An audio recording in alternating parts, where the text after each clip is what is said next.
Muy buenas tardes, docente y compañeros presentes. Mi nombre es Auret Larrada y junto con mis compañeros Mario Alberto Yepes, María Camila Gamboa y Rafael Saraza Rumbo hablaremos un poco acerca de la obtención de alimentos relacionados con la cultura.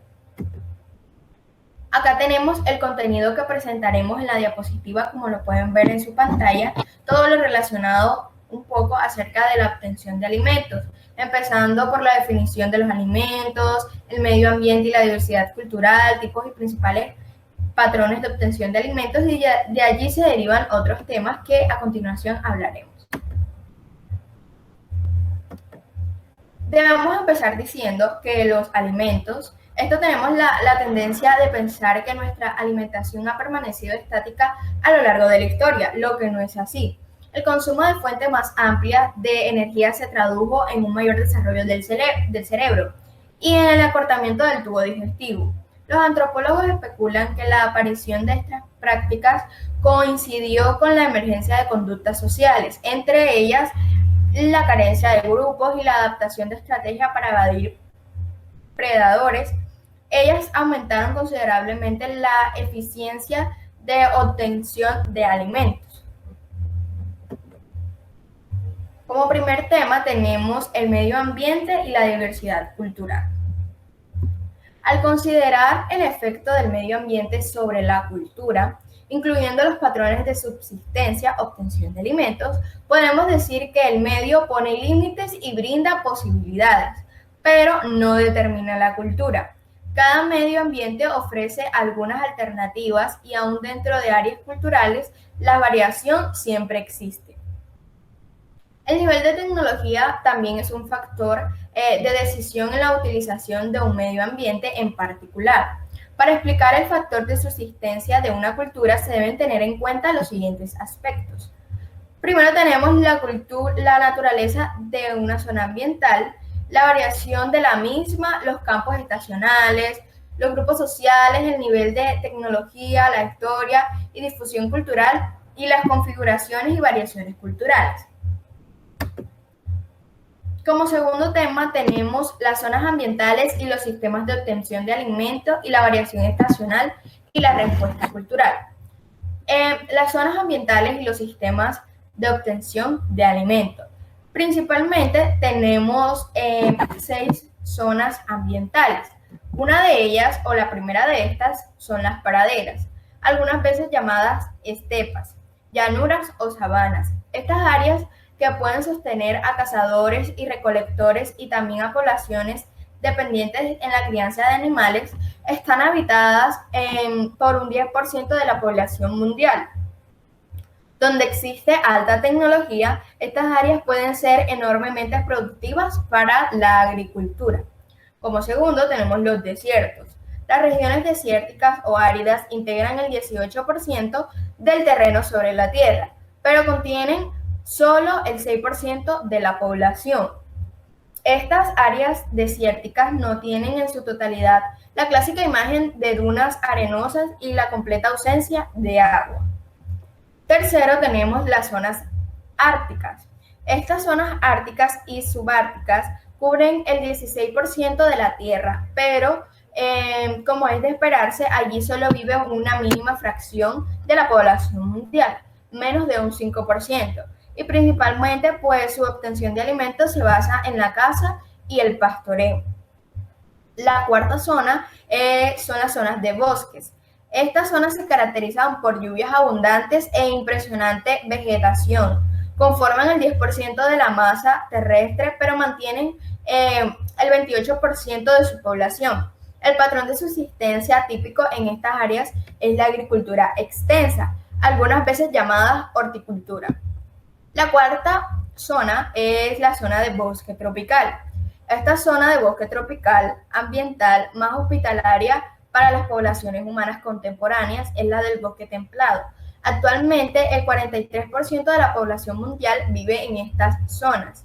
En estos bosques únicamente pueden cortarse los árboles con herramientas de acero para poder usar el suelo fértil para la agricultura. Sin herramientas de acero, los árboles presentarían dificultades. La última zona ambiental son las montañas altas. Las montañas En esta pues varía el clima y otras características de acuerdo con su altura. Ocupan el 12% de la superficie terrestre y están habitadas un 7% de la población.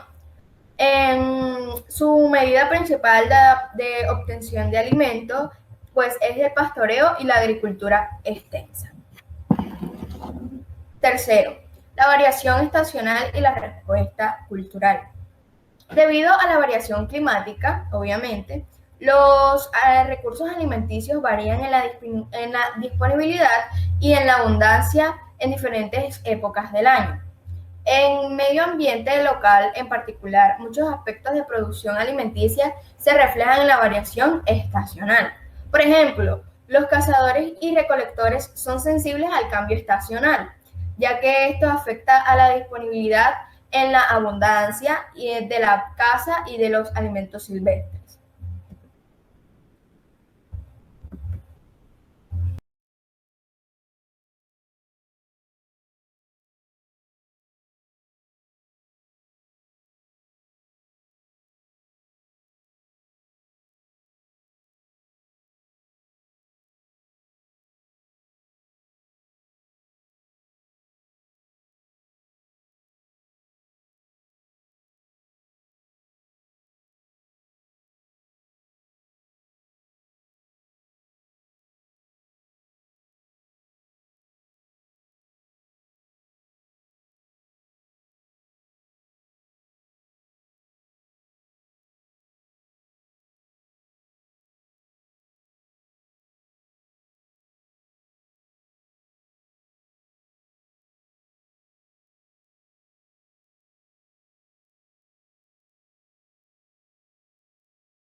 Bueno, la influencia de la cultura sobre el medio.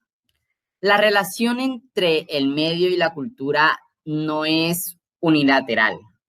La forma en que los seres vivos obtenemos los alimentos para sobrevivir y la forma misma de nuestro vivir provoca un impacto en la naturaleza. En la actualidad, la tecnología ha avanzado tanto a tal grado que podría decirse que puede transformar desiertos en jardines abundantes en vegetación y agua. También sabemos que el gran avance que ha habido en la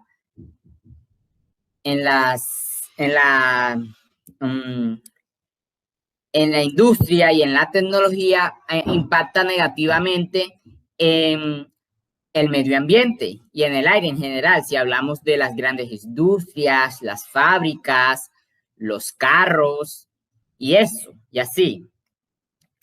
Además, no importa la forma en la que nosotros obtengamos nuestros alimentos, porque al fin y al cabo, esto va a afectar a los animales, las plantas, el ecosistema y hasta el suelo mismo.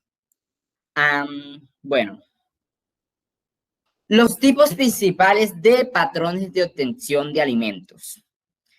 En estos tenemos a 5 en específico, que vendrían siendo la caza y recolección, el pastoreo, la agricultura extensiva, la agricultura intensiva y la industrialización.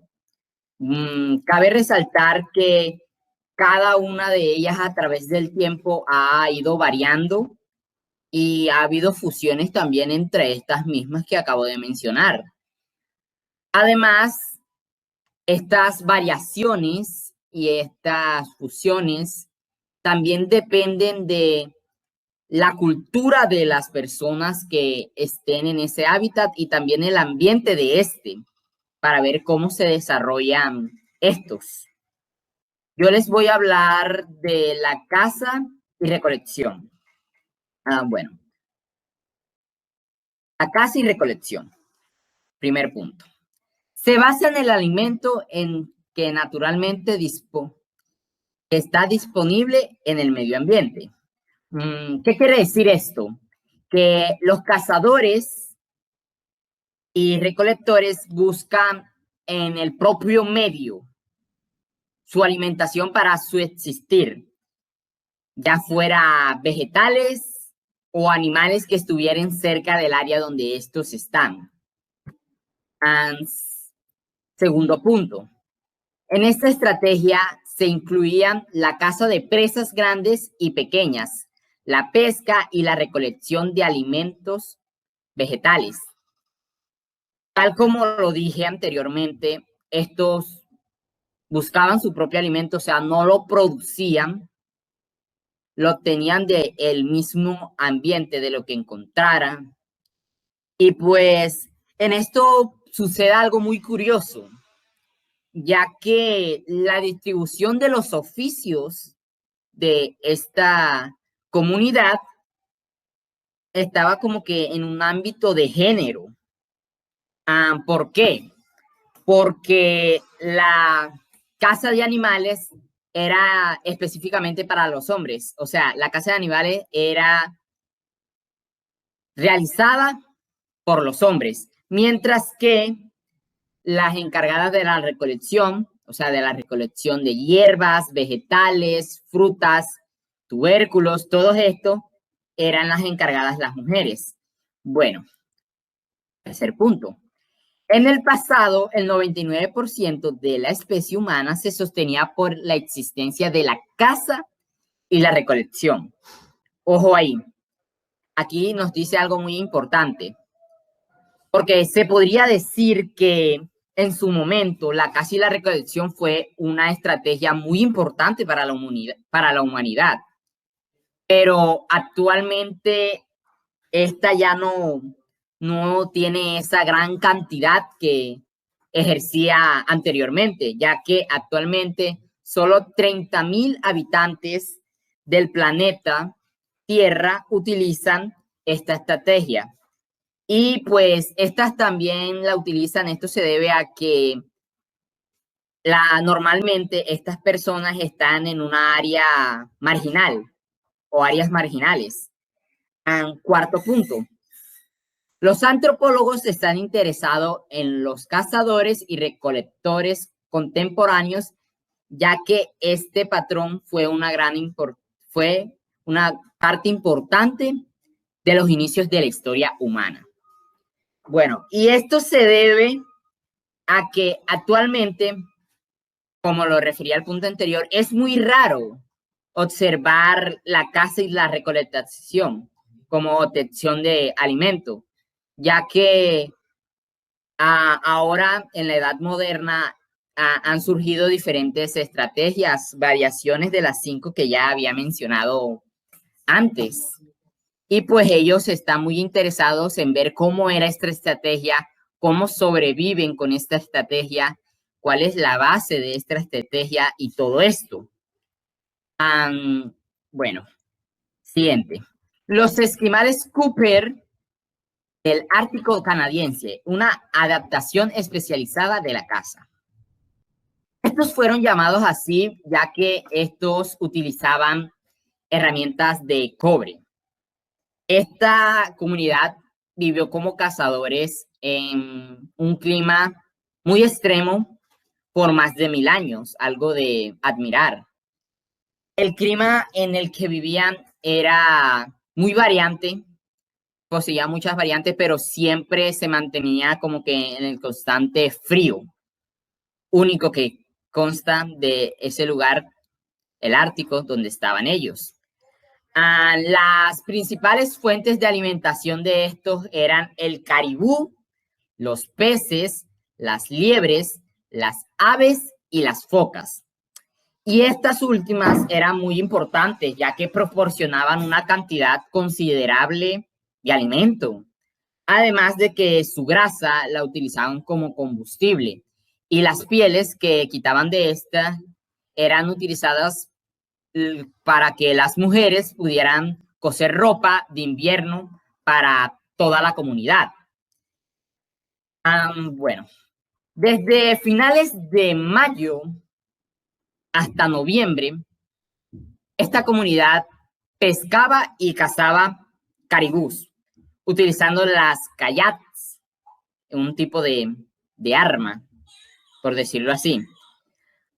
Y pues durante noviembre y principios de diciembre, pues ellos vivían de lo que habían almacenado de esta casa, de la caza de los caribús y de la pesca. Con respecto a la caza de las focas, los esquimales utilizaban el método de la espera, ya que tenían que esperar muchas horas hasta días para cazarlas, ya que éstas se encontraban en unos hoyos que ellas mismas hacían. También tenemos que tener en cuenta que los esquimales no encontraban estos hoyos por ellos mismos, sino que utilizaban a perros para que estos lo llevaran a los hoyos que las focas realizaban. Y pues ahí esperaban por horas, por días, para cazarlas. En primavera, un pequeño grupo de estos esquimales se encargaba de la caza de los caribúes y pues la pesca en este tiempo era la mayor fuente de alimentación. Bueno, sucedió algo curioso en el año 1925. ¿Por qué? Porque comenzó a comercializarse los rifles y las trampas y las cañas de pescar. Obviamente esto tuvo un gran impacto en los esquimales, ya que ellos comenzaron a utilizar el rifle para la caza de los caribú. Y pues se extendió, gracias a esto se extendió el periodo de la caza de los caribúes y se redujo la caza de las focas, ya que estos se quedaban solo cazando caribúes o poniendo trampas para la pesca. Debido a esto, a mediados de la década de 1950, hubo una disminución de caribúes, ya que como hubo un gran auge de cacería de los caribúes, pues se redujo. Debido a esto, pues hubo otro gran cambio en los esquimales, ya que algunos de estos cambiaron las áreas donde estos estaban ubicados y fueron a áreas donde hubiera focas todo el año y la pesca pues sería relativamente buena. Y en ese momento, en ese grupo de esquimales, pues la pesca se volvió una fuente muy importante de alimentación y así. Por otra parte, hubieron otros que como que no volvieron a un punto de origen de esta estrategia, ya que comenzaron a cazar de nuevo a la foca mediante hoyos con la ayuda de los perros. Y pues esto. Muchas gracias. Buenas tardes, mi nombre es Camila Gamboa y en el día de hoy le voy a hablar sobre el pastoreo. Bueno, el pastoreo en la agricultura. El pastoreo es un método de cría de animales. A través de este método, el ganado puede consumir plantas silvestres al aire libre y convertir la hierba y otros pastos en carne, leche, lana y otros productos. En la mayoría de los grupos de pastoreos, una mujer se une a su marido después del matrimonio y las manadas se heredan de padres a hijos, o sea, varones. Estos son algunas áreas del pastoreo. Este de África, ganado vacuno; norte de África, camellos; suroccidente, ovejas y cabras; y el subártico, caribú y reno. Y algunos patrones característicos del pastoreo son la transhumancia, Los hombres llevan a los animales a las distintas posturas, mientras que las mujeres y niños permanecen en la villa. El nomadismo, toda la población se transporta de un lugar a otro junto con sus animales, esto es durante todo el año. Seguido de esto, los Yaramasai de Baluchistán, una adaptación pastoril, es una tribu patrilineal de miles de personas que habitan en el área en el suroeste de Irán, conocida como Baluchistán. El territorio total de la tribu es de aproximadamente 5.792 kilómetros cuadrados. La técnica consiste en derivar una sección de bosque maduro entre la parte maderable y la leña, que deja secar y luego quemar el resto de material vegetativo. Bueno, y seguido de eso, los danis horticultores de Nueva Guinea. Los danis viven en las montañas centrales en el occidente de Nueva Guinea, encima de las selvas tropicales costeras. Debido a la altitud de las lluvias, se distribuye uniformemente en todo el año y hay época de variación de temperatura. Los danis también cultivan 3 tipos de huertos grandes: campos acanalados en los suelos de los valles, huertos en las pendientes montañosas y pequeñas parcelas que cultivan detrás de sus casas y sus aldeas. También se decía que los cerdos desempeñaban un papel importante en la cultura dani porque utilizan como medio de intercambio y se comen en ocasiones ceremoniales. La división básica del trabajo entre los dani se realiza de acuerdo al sexo. Los hombres hacen el trabajo pesado como combatir, construir y limpiar los huertos. Y las mujeres hacen el trabajo ligero como sembrar, descosechar, cocinar, y los niños cuidan de los cerdos. En su economía básica, los danis son autosuficientes, se ministran sus propios alimentos, alojamientos y vestimentas a base de materiales que se encuentren y cultiven en su propia zona. Muchas gracias. La agricultura intensiva. Ella se caracteriza por el uso del arado, de los animales de tiro y de técnicas más eficaces que las de los horticultores. Habla sobre el control de aguas y de suelos, y en esta forma de agricultores se cultiva permanentemente la misma superficie de terreno y no requiere de un periodo ocioso. Los arados se vuelven más sensibles al terreno y por ende aflojan más, y además tener en cuenta que también se dio debido a una centralización del poder político y económico dentro de la historia para que se creara este tipo de invención. Tomando eso como premisa, se menciona que la agricultura intensiva también hace referencia a la selección cuidadosa del terreno, sea desde planicies hasta montañas, y para evitar que sean erosionadas por la lluvia pendiente abajo o en un sitio donde el terreno sea desbalanceado. A diferencia de los horticultores, que ellos deben aumentar la superficie de terreno bajo cultivo para aumentar una población mayor, la agricultura intensiva, que hace referencia actualmente a la agricultura preindustrial, utiliza técnicas de fertilización, cría selectiva de ganado y selección de cultivos, además de la rotación de estos para generar una variedad de contenido, en este caso alimentos. Y por unidad de tierra se pueden alimentar muchas personas, por lo tanto en el uso de terrenos es mucho más eficiente que la extensiva. Por ejemplo, en la isla de Java, en Indonesia, que solo poseen el 9% del terreno del país, alimenta a más de las 2/3 partes de la población, y las islas exteriores, en cambio, solo contribuyen a 1/3 de la población, lo cual genera una gran diferencia, y se ve que la agricultura intensiva es bastante útil para el uso en nuestra sociedad o en sociedades que se utilice.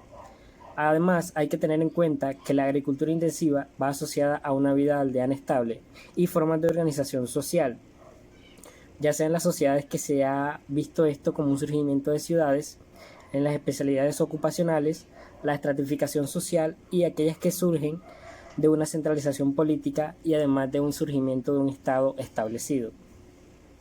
La gran diferencia infiere en que los horticultores producen para ellos y para su grupo social, mientras que los que hacen parte de la agricultura intensiva no poseen derechos sobre su tierra y producen para mantener a poblaciones que no producen. En otras palabras, su producción agrícola es requisada por una clase políticamente, políticamente dominante y no productora de alimentos, y además de eso ellos deben pagar por su tierra para subsistir. pagando su terreno, ya sea con dinero o porcentaje de cosecha. Hay un ejemplo de esto muy claro que se da en la edad feudal, donde los señores de tierras tenían aldeas en las cuales los aldeanos tenían que pagarles para ellos poder vivir allí.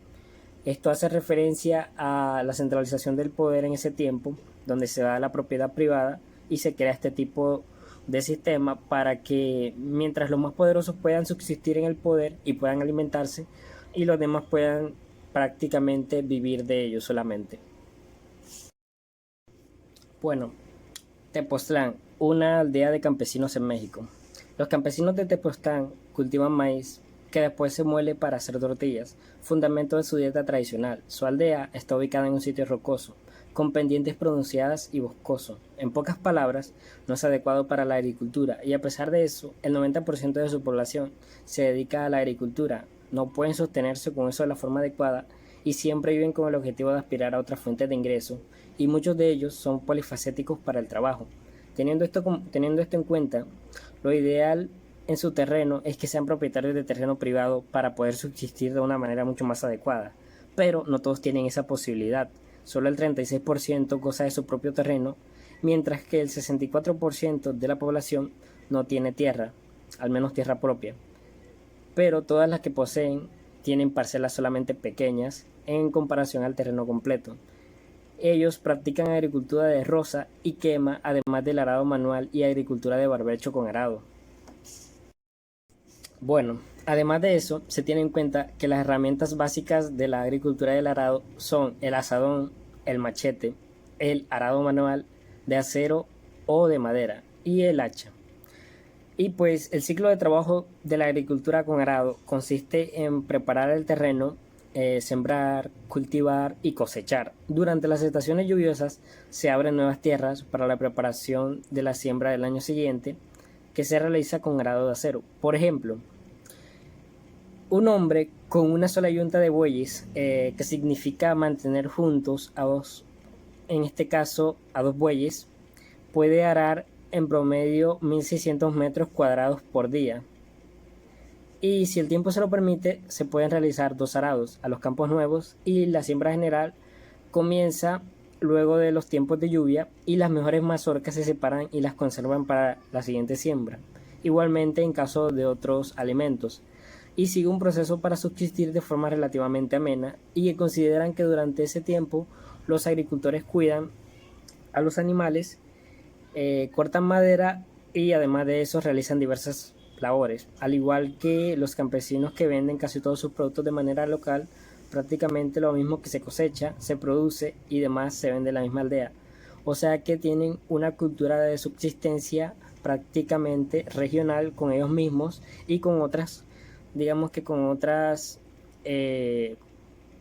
aldeas aledañas a la misma. Pero básicamente su forma de... Bueno, además de eso, se tiene en cuenta que las herramientas básicas de la agricultura del arado. Y por último, al igual que los campesinos de Tepoztlán, el pueblo de Tepoztlán sufrió grandes cambios en los últimos 30 años por la introducción del movimiento de los braceros, la cual fue una serie de leyes y acuerdos diplomáticos iniciados el 4 de agosto de 1942, cuando Estados Unidos firmó la labor agrícola mexicana, de acuerdo con México. Para estos trabajadores agrícolas, el acuerdo garantizaba condiciones de vida dignas, entre las cuales se trataba el saneamiento, el alojamiento y alimentación adecuada, y un salario mínimo de 30 centavos la hora, así como protecciones contra el servicio militar forzoso, y una parte garantizada de los salarios se destinaría a un sector privado. Prácticamente los braceros trabajaban por jornadas laborales en Estados Unidos, y en 1984 en el pueblo de Tepoztlán hubo menos de 30 braceros, y para 1957 más de 600 hombres de esta población de 4.500 habitantes trabajaba ya como braceros, teniendo en cuenta antes del bracerismo había escasez de terreno agrícola, y teniendo en cuenta que podían obtener ingresos en su tierra nativa en la suma de unos cuantos meses en Estados Unidos, la ganancia era bastante alta y fue importante para la aldea de campesinos, ya que prácticamente unos meses de trabajo en Estados Unidos equivalían a prácticamente 2 años en la aldea de Tepoztlán. Y con el mundo exterior también se adquirió, digamos que ciertas alianzas, y además se vinculó para que pudiera, digamos que tener una economía campesina y una economía nacional y de países con la unión de ellas mismas. Básicamente fue como que el proyecto piloto para que otras aldeas campesinas se vincularan con el mundo exterior. Bueno, y el surgimiento de diversas estrategias para la obtención de alimentos. Durante la mayor parte del periodo de la vida humana sobre la Tierra, los seres humanos han explotado el medio ambiente mediante la cacería y la recolección, y gracias a esa versatilidad de moverse, siendo las comunidades nómadas pudieron extenderse a muchas partes del mundo, donde explotaron muchos tipos de ambientes y desarrollaron muchos sistemas culturales distintos. Básicamente, hace 25.000 años, los seres humanos llegaron a Australia y al Nuevo Mundo, donde la población aumentó y con las distintas estrategias de tecnología inventadas en aquellos tiempos. Y hace 10.000 años, los grupos humanos comenzaron a domesticar animales en el Viejo Mundo. Y después, hace 4.000 años, suscitaron acontecimientos similares en el Nuevo Mundo, donde se habló acerca de la transición de estrategia productora de alimentos como una de revolución, pero fue algo gradual. Por lo tanto, no fue algo que se dio en un momento fijo, sino que se fue haciendo con el tiempo. Y en temas anteriores se vivenció y se contó cómo fueron dichos cambios, por ejemplo, la cacería, el cultivo, la agricultura y demás, que fueron, digamos que los temas de exposición anteriores. Y solo con el tiempo se determinó si surgirán nuevas formas y valores culturales que nos permitirán el control de la tecnología para el proyecto de la raza humana y su alimentación, de cómo se verá la supervivencia en nuevos tiempos venideros. Se creó una escala del tiempo en la cual hace referencia a los años de evolución de la vida de los seres humanos en la Tierra. Prácticamente empezamos con la primera en base a frutas. En la vida arbórea, la base de alimentación fue de frutas y su alimentación se hizo más diversa, además de frutas y otros vegetales, incluyendo raíces y nueces. Y los cambios de la dentición y de la mecánica de la masticación fueron adaptaciones ventajosas para esta etapa. Luego sigue la cacería. La postura erecta facilitó la adaptación de la exposición a los rayos solares y, además de eso, así como nuestros antepasados descubrieron la carroñería y con ella el acceso a reservas de grasa y proteína en la médula de los huesos largos de animales muertos, se vivió también la cooperación social y la adquisición progresiva de tecnología pertinente, donde permitieron expandir la caza desde la captura de mamíferos pequeños, como hacen aún en la actualidad los chimpancés, hasta de las presas mayores, principalmente herbívoros ungulados como el caballo y la cebra, entre otros. La diseminación de estas actividades y la ampliación de los territorios cubiertos por los homínidos se fueron dando mediante los movimientos de las grandes manadas de animales. Y además de eso se generó un ambiente en el cual la relación del hombre con respecto a la biomasa de la fauna disponible era muy favorable. Se estima que en estas épocas la carne proveía del 50% de la dieta. Luego de eso sigue la dieta paleolítica. Como resultado de la sobreexplotación de recursos, de cambios climáticos y de crecimiento de la población humana, fue una mezcla de cazadores-recolectores que perduró por 10.000 a 2.000 años y fue un patrón dietario y en el que mejor respondió a la estructura genética de nuestros antepasados. Básicamente, la dieta paleolítica fue reconstruida por Eaton y Conner, que fueron dos antropólogos, en una serie de artículos en los que analizaban la diversidad y composición de las dietas de los últimos cazadores y recolectores nómadas supervivientes.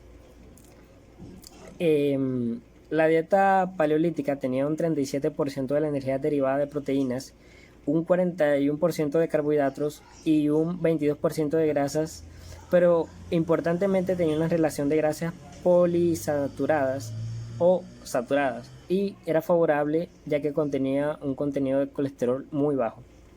Luego sigue la agricultura. El advenimiento de la agricultura y de la ganadería modificó drásticamente el patrón paleolítico y tuvo como resultado una dependencia de cereales que aportaban el 90% de la dieta y muy pequeñas cantidades de proteína animal. Estos desarrollos modificaron drásticamente las relaciones del hombre con el ambiente. Básicamente, la mayor eficiencia de la producción de alimentos generó excedentes que dieron lugar a profundos cambios demográficos, a la emergencia de clases sociales, el desarrollo de burocracias y, en última instancia, el desarrollo de la cultura y de tecnologías alimentarias y sociales. El desequilibrio de la dieta de las sociedades agrarias explica en gran medida la emergencia de patologías como la desnutrición enérgica proteica, la disminución de la talla promedio de sus integrantes y, en último, la instancia de la epidemia de enfermedades crónicas que enfrentamos en la actualidad. Y por último está la última etapa y el corolario. El último cambio de la dieta humana es el más reciente y es el resultado de la evolución industrial. En esta etapa, la agricultura intensiva y la tecnología han hecho disponibles alimentos que no estuvieron presentes durante los grandes tramos de la evolución de los homínidos. Entre la dieta moderna y la estructura genética que resultó de la adaptación a la dieta paleolítica, se le conoce como la discordancia evolutiva de la dieta, que infiere en muchos problemas actuales. Básicamente, la epidemia actual de enfermedades crónicas como la obesidad y sus comorbilidades, ya sea la diabetes, la hipertensión arterial, las dislipidemias, entre otras, es en gran medida consecuencia de la discordancia evolutiva. La estructura genética del hombre parece tener una prioridad que su estructura metabólica defiende de sus reservas de energía en un patrón de vida caracterizado por una actividad física muy intensa. Y esta prioridad fue crucial en tiempos de escasez de alimentos, pero no en la época actual. En las últimas décadas, la amplia disponibilidad de fuentes baratas de energía y el sedentarismo propio de las sociedades urbanas han puesto de manifiesto susceptibilidad a la obesidad en gran mayoría de la población mundial. Y a alternativa de modificar el panorama epidemiológico actual, algunos científicos y antropólogos sugieren que para, regresar a una forma de vida mucho más amena, se requeriría volver al estilo de la dieta paleolítica. Gracias.